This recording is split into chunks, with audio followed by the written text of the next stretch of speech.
एक मोहनलाल नाम का बूढ़ा आदमी था जिसकी उम्र तकरीबन 62 बरस हो चुकी थी। मोहनलाल की बीवी कई साल पहले ही इस दुनिया को छोड़ गई थी। उसका एक ही बेटा था राजीव, जो शादी के बाद पराये मुल्क दुबई में काम करने लगा। शादी के कुछ ही अरसे बाद वो बेटा अपनी बीवी को गांव में बाप के पास छोड़कर चला गया। अब घर में सिर्फ मोहनलाल और उसकी बहू संजना ही रहते थे। राजीव साल में बस एक बार ही छुट्टी पर आता, बाकी सारा वक्त संजना और मोहनलाल अकेले ही इस घर के बड़े आंगन में अपनी अपनी तन्हाई काटते थे। एक दिन सुबह के वक्त संजना अपने ससुर जी के लिए डाइनिंग टेबल पर चाय रखती है।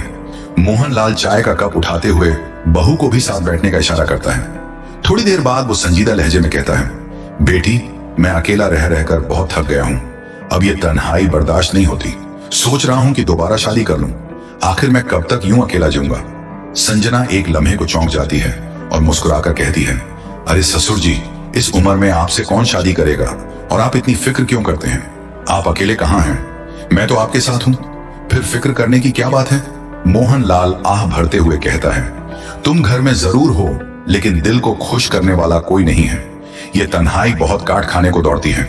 संजना हल्की सी मुस्कुराहट के साथ जवाब देती है, ससुर जी, मेरे होते हुए आप ऐसी बातें क्यों कर रहे हैं? मैं भी समझती हूँ कि अकेले रहने का दुहक कैसा होता है। राजीव को दुबई गए हुए बहुत दिन हो चुके हैं। वो तो साल में बस एक बार ही लौटता है। मैं भी अक्सर अपने आप को अकेला और खाली महसूस करती हूँ। ये बात कहकर वो नजरें झुका लेती हैं और माहौल में एक अजीब सा सुकून छा जाता है। फिर वो दोनों आहिस्ता आहिस्ता ड्राइंग रूम के अंदर चले जाते हैं, जहां बातों का सिलसिला और गहरा होने लगता है। दोनों कमरे में बैठे ही थे कि अचानक मोहनलाल ने गहरी सांस लेते हुए कहा, बेटी संजना, अब मैं पहले जैसा जवान नहीं रहा। जब तुम्हारी सास जिंदा थी तो हम दोनों एक दूसरे को खुश रखते थे, एक दूसरे का सहारा थे, मगर अब वो दिन सिर्फ यादें बनकर रह गए हैं। ये सुनकर संजना ने नरमी से कहा, ससुर जी, आप ये क्यों कहते हैं? आप अभी भी किसी जवान आदमी की तरह लगते हैं। आपका चेहरा और हौसला आज भी मजबूत है। फिर वो अचानक उठ खड़ी हुई और बोली, बस थोड़ी देर रुक जाइए, मैं आपके लिए कुछ खास लेकर आती हूँ। वो तेज कदमों से किचन में चली गई। वहां जाकर फौरन चाय बनाई, मगर इस बार चाय में उसने एक दवा भी मिला दी। चाय की खुशबू के साथ एक अजीब सी संजीदगी फिजा में फैल गई। कुछ ही देर में संजना दोबारा कमरे में लौटी। उसके हाथ में दूध वाली चाय का कप था। मोहनलाल ने कप की तरफ देखते हुए जरा हैरत से कहा, अरे ये क्या ले आई हो? क्या ये मुझे फिर से ताकतवर बना देगी? क्या इसे पीने से मेरी जवानी वापस आ जाएगी? संजना ने हल्की मुस्कुराहट के साथ जवाब दिया, आपने बिल्कुल सही पहचाना। मैंने इसमें एक खास दवा मिलाई है। जैसे ही आप इसे पी लेंगे, आपके अंदर वही पुरानी ताकत लौट आएगी। मोहनलाल ने तजस्सुस से पूछा, कैसी दवा है ये? कौन सी जादुई चीज है जो मेरी जवानी वापस ला सकती है? संजना ने नरमी से कहा, पहले आप पी लीजिए, फिर इसका असर खुद देख लीजिए। मोहनलाल ने ज्यादा देर न करते हुए फौरन ही चाय का कप उठाकर एक ही घूंट में पी लिया। वो अभी इसका असर महसूस भी ना कर पाया था कि अचानक संजना के फोन की घंटी बजी। फोन उसके शौहर राजीव का था। संजना ने फोन उठाया और कमरे से बाहर निकल गई ताकि सुकून से बात कर सके। दूसरी तरफ से राजीव ने खुशी के साथ कहा, संजना, मैं 2-3 दिन के अंदर ही घर आ रहा हूं। यह सुनकर संजना चौंक गई और बोली, क्या आप तो साल में सिर्फ एक बार आते हैं, फिर अचानक अब कैसे आ रहे हैं? राजीव ने हंसते हुए जवाब दिया, हमारे ऑफिस में अगले 2 महीने के लिए काम बंद है, तो मैंने सोचा कि घर आकर सबके साथ वक्त गुजारूं। संजना ने धीरे से कहा, ठीक है, ये तो बड़ी खुशी की बात है। राजीव ने फौरन पूछा, मेरे पिताजी कैसे हैं? संजना ने हल्की सी आवाज में कहा, आपके पिताजी तो अभी कमरे के अंदर ही मुझे बुला रहे थे। कुछ देर दोनों मियां बीवी बातें करते रहे। फिर संजना ने कॉल काट दी और वापस कमरे में दाखिल हुई। अंदर आकर देखा तो मोहनलाल बिस्तर पर लंबी नींद सो रहा था। उसके चेहरे पर सुकून और इत्मीनान की झलक थी, जैसे कई बरस बाद उसे आराम मिला हो। बाहर शाम ढल रही थी और पूरे घर में एक पुरअसरार सा सुकून छा गया था। रात हो चुकी थी, इसलिए संजना ने खाना खाया और फिर अपने कमरे में जाकर सो गई। सुबह जब सूरज की किरणें आंगन में फैलने लगी तो वो हंस भी आदत अपने ससुर जी के लिए चाय बनाकर उनके कमरे में ले गई। मोहनलाल ने बहू को देखते ही खुशी से कहा, बेटी, आज मैं खुद को बहुत हल्का और खुश महसूस कर रहा हूं। कल जो तुमने दूध वाली चाय दी थी, उसका जायका तो कमाल का था। संजना ने मुस्कुराकर कहा, अच्छी बात है ससुर जी, आपको पसंद आई। इतने में दरवाजे की घंटी बजी। बाहर जाकर देखा तो राजीव आ गया था। संजना अपने शौहर को देखकर खामोशी से उसके गले लग गई। घर का माहौल कई दिनों बाद खामोशियों से भर गया। अगले ही दिन राजीव ने अपने वालिद और बीवी से कहा, हम तीनों दिल्ली चलते हैं, कुछ दिन घूम फिर भी लेंगे और साथ वक्त भी गुजारेंगे। चंद दिन बाद तीनों दिल्ली के लिए निकल गए। राजीव ने वहां एक बड़ा सा मकान किराए पर ले रखा था। वो सब उस घर में आराम से रहने लगे। एक दिन राजीव ने अपने पिताजी से कहा, हम दोनों मियाँ बीवी आज शाम को बाहर घूमने जा रहे हैं। ये सुनकर मोहनलाल जरा खफा सा होकर बोला, और मुझे अकेला छोड़कर मैं क्या करूंगा यहाँ अकेला बैठकर। राजीव ने नरमी से कहा, पिताजी आप बिल्कुल फिक्र मत कीजिए, मैंने आपकी देखभाल के लिए एक नौकरानी रखी है, वो हर वक्त आपके साथ रहेगी। मोहनलाल ने थोड़ी देर सोचा, फिर कहा, बेटा ये पुराना फोन अब मेरे किसी काम का नहीं रहा, इसमें ना इंटरनेट चलता है ना अच्छी तरह बात, मुझे भी एक नया स्मार्टफोन ले दो ताकि वक्त गुजारी कर सकूं। उसने जेब से कुछ पैसे निकालकर बेटे के हाथ में रख दिए। राजीव ने फौरन बाजार जाकर एक नया स्मार्टफोन खरीदा और वालिद के हवाले करते हुए बोला, लीजिए अब्बा जी, अब आप दुनिया की हर चीज देख सकते हैं, चाहे तो वीडियोस, चाहे तो खबरें, सब आपके हाथ में। राजीव और संजना तो घूमने के लिए निकल गए, मगर घर में अब सिर्फ मोहनलाल और नौकरानी रह गए। कुछ दिन बाद शाम के वक्त मोहनलाल सोफे पर बैठा नया फोन चला रहा था। उसने पहली बार इंस्टाग्राम खोला और वीडियोस देखने लगा। अचानक एक लड़की की वीडियो सामने आई जिसमें वो अपना मोबाइल नंबर भी बता रही थी। मोहनलाल ने लम्हा भर की हिचकिचाहट के बाद फौरन नंबर कॉपी किया और लड़की को कॉल मिला दी। दोनों में बातचीत शुरू हो गई। मोहनलाल ने झिझकते हुए कहा, बेटी तुम बहुत खूबसूरत लगती हो, तुम्हारी मुस्कुराहट दिल को छू लेती है। उसकी बात सुनकर इंस्टाग्राम वाली लड़की हंस पड़ी और जरा मुतासिर भी हुई। फिर दोनों के दरमियान लंबी बातचीत का सिलसिला शुरू हो गया। रफ्ता रफ्ता लड़की भी इस बुरे शख्स को पसंद करने लगी। चंद दिन बाद फोन पर बात करते करते मोहनलाल ने लड़की से कहा, अगर तुम चाहो तो मेरे घर आ सकती हो, मैं तुमसे मिलकर खुशी महसूस करूंगा। उसने फौरन अपना घर का पता भी दे दिया। कुछ दिन बाद वो इंस्टाग्राम वाली लड़की वाकई मोहनलाल के घर आ पहुंची। दरवाजे पर दस्तक सुनकर जब मोहनलाल ने दरवाजा खोला तो सामने एक जवान सजी संवरी लड़की खड़ी थी। वो अंदर आई तो मोहनलाल ने उसे सोफे पर बिठाया।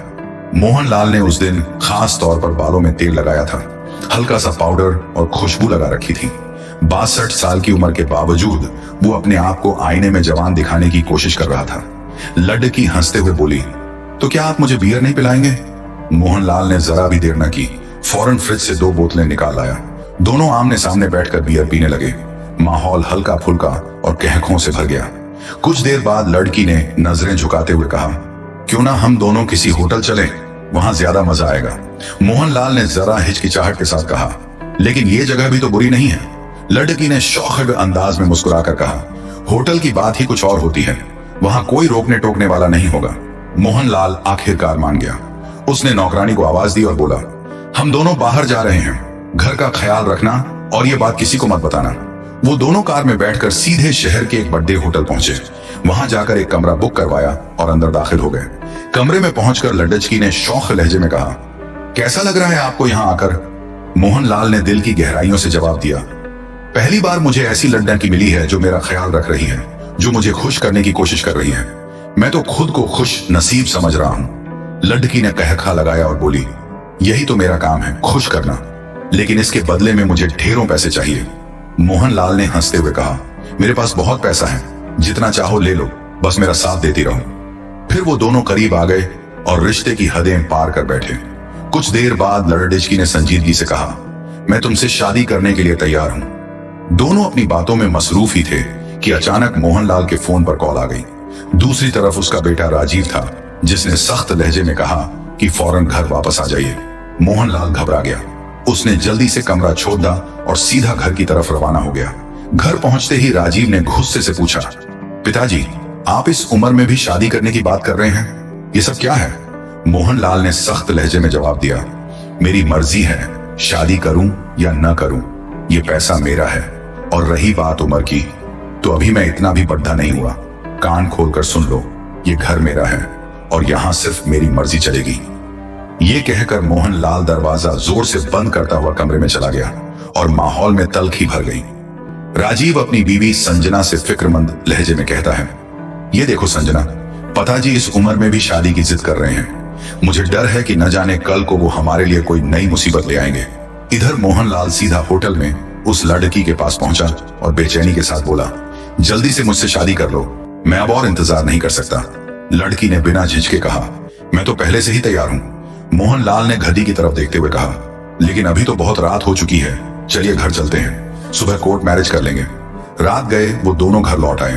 कमरे में जाकर मोहनलाल ने फिर फोन पर लड़की से बात की और एतबार भरे लहजे में कहा, कल सुबह हम दोनों कोर्ट मैरिज करेंगे। अगली सुबह मोहनलाल बड़े इंतजाम से तैयार होकर घर से निकलने लगा ही था कि राजीव ने उसे रोक लिया। उसने परेशानी भरे लहजे में कहा, पिताजी, आप जो करने जा रहे हैं वो बिल्कुल गलत है। ये लड़की अच्छी नहीं है, ये आपको बर्बाद कर देगी। मोहनलाल गुस्से में भड़क गया और बोला, मेरी जिंदगी है, मेरी मर्जी है, शादी करूं या ना करूं ये फैसला मेरा होगा। तुम कौन होते हो मुझे रोकने वाले? राजीव ने खामोशी से कहा, मेरा मकसद आपको रोकना नहीं, सिर्फ समझाना है। ये लड़की की बदनाम है, आपकी इज्जत और घर दोनों को डुबो देगी। लेकिन मोहनलाल ने उसकी एक न सुनी और दरवाजा पिटक कर निकल गया। दोपहर ढलते ही मोहनलाल वाकई कोर्ट मैरिज करके उस लड़की को अपनी बीवी बनाकर घर ले आया। घर का नजारा ही बदल गया। राजीव और संजना कमरे में बैठे हैरानी से एक दूसरे को देखते रह गए। मोहनलाल ने उन्हें आवाज दी, आओ तुम दोनों को अपनी नई बीवी से मिलवाऊं। देखो ये अब तुम्हारी माँ है। इंस्टाग्राम वाली लड़की ने हंसते हुए कहा, जी हाँ, मेरा भी एक बड़ा बेटा और बहू है। राजीव के चेहरे पर सदमा और खामोशी छा गई। मोहनलाल ने संजना की तरफ देखकर कहा, बहू, हम दोनों अपने कमरे में जा रहे हैं, खाना वहीं ले आना। शाम को लड़की ने खुशी से कहा, आज हमारी शादी का पहला दिन है, इस खुशी में खाना होटल में खाते हैं। वो दोनों फिर होटल गए, कमरा बुक करवाया और रात वहां ही गुजारा। सुबह जब राजीव ने बाप के कमरे में झांका तो कमरा खाली मिला। उसका दिल डूब गया। थोड़ी देर बाद संजना ने चाय लाकर दी। तभी मोहनलाल अपनी नई बीवी के साथ वापस आया और सीधा कमरे में चला गया। कमरे के अंदर लड़की ने शौक लहजे में कहा, मुझे आज पहले जाना है, खरीदारी भी करनी है। मोहनलाल ने फौरन जेब से पैसे निकालकर उसके हाथ पर रख दिए। ये सब नजारा राजीव ने अपनी आंखों से देखा। वो गुस्से से बीवी से बोला, ये लड़की पिताजी को तबाह कर देगी। ये रोज नए नखरे निकालेगी, कभी होटल, कभी जेवरात, कभी खरीदारी। पिताजी आखिर कब तक ये सब बर्दाश्त करेंगे? राजीव ने हिम्मत करके सीधे बाप के कमरे में जाकर लड़की से कहा, मेरे पिताजी तुम्हारे हर नखरे उठाते रहेंगे, कभी होटल लेकर जाते हैं, कभी तुम्हें खरीदारी के लिए पैसे देते हैं। आखिर ये सब कब तक चलेगा? ये सुनते ही मोहनलाल गुस्से से आग बबूला हो गया और चला। राजीव, ये मेरी बीवी है। और मोहनलाल गुस्से से चीखा, राजीव, ये तुम्हारी माँ है, इसने तुमसे पैसे नहीं मांगे, पैसे तो मैंने अपनी खुशी से दिए हैं। तुम होते कौन हो हिसाब लेने वाले? इंस्टाग्राम वाली लड़की भी दरमियान में बोल पड़ी, हाँ, और सुन लो सब, हम दोनों ने कोर्ट में शादी की है, अब मैं इस घर की मालकिन हूं। यह सुनकर माहौल मजीद तल्ख हो गया। मोहनलाल ने संजना को बुलाकर कहा, बहू, अपने शौहर को कमरे में ले जाओ, उसे समझाओ कि मुझे और मेरी बीवी को तंग न करे। संजना खामोशी से राजीव को अपने कमरे में ले गई।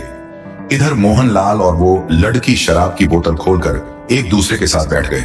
बीच बीच में लड़की तंजिया लहजे में कहने लगी, तुम्हारा बेटा तुमसे किस लहजे में बात कर रहा था? बेहतर यही है कि राजीव और उसकी बीवी को घर से निकाल दो। आखिर ये घर तुम्हारा है, ये तुम्हें क्या देता है? बस तुम्हारे फैसलों पर सवाल उठाता है। मोहनलाल ने नशे में डूबी आंखों से उसे देखा और कहा, तुम बिल्कुल सही कह रही हो, तुम वाकई बहुत समझदार बीवी हो। दूसरी तरफ कमरे में बैठे राजीव ने संजना से कहा, चंद दिन बाद मुझे फिर से विदेश जाना है, लेकिन मुझे तुम्हारी और पिताजी की फिक्र खाई जा रही है। ये लड़की पिताजी को बर्बाद कर देगी। संजना आह भरते हुए बोली, हाँ, अगर माँ जी आज जिंदा होती तो हमें ये दिन कभी ना देखने पड़ जाते। खैर, तुम फिक्र मत करो, मैं पिताजी का ख्याल रखूंगी। फिर वो किचन में जाने से पहले ससुर के कमरे के दरवाजे पर गई और आहिस्ता से कहा, पिताजी, मैं राजीव के लिए चाय बनाने जा रही हूँ, सोचा आपसे भी पूछ लूं। लेकिन उससे पहले कि मोहनलाल कुछ बोलता, लड़की ने तेजी से कहा, हाँ हाँ बहू, हमारे लिए भी चाय ले आना। संजना ने चुपचाप चाय बनाई और ससुर के कमरे में जाकर टेबल पर रख दी।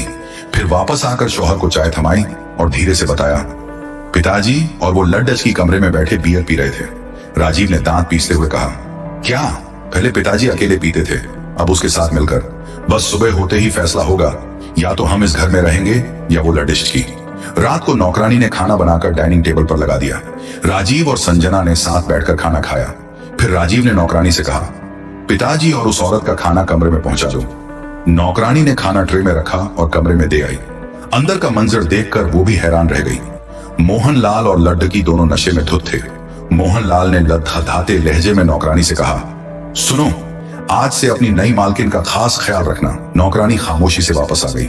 राजीव और संजना भी थके हारे अपने कमरे में सो गए। अगली सुबह जब सूरज निकला तो राजीव पहले ही जागकर परेशान बैठा था।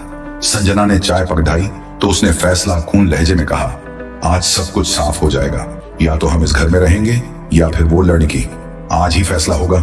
इतने में कमरे से मोहनलाल और वो लड़की उठकर बाहर आए। मोहनलाल ने बहू को आवाज दी, संजना बेटी, हमें भी चाय देना। संजना ने चाय कप में डालकर ससुर के हाथ में दी। उस वक्त इंस्टाग्राम वाली लड़की मुस्कुराते हुए बोली,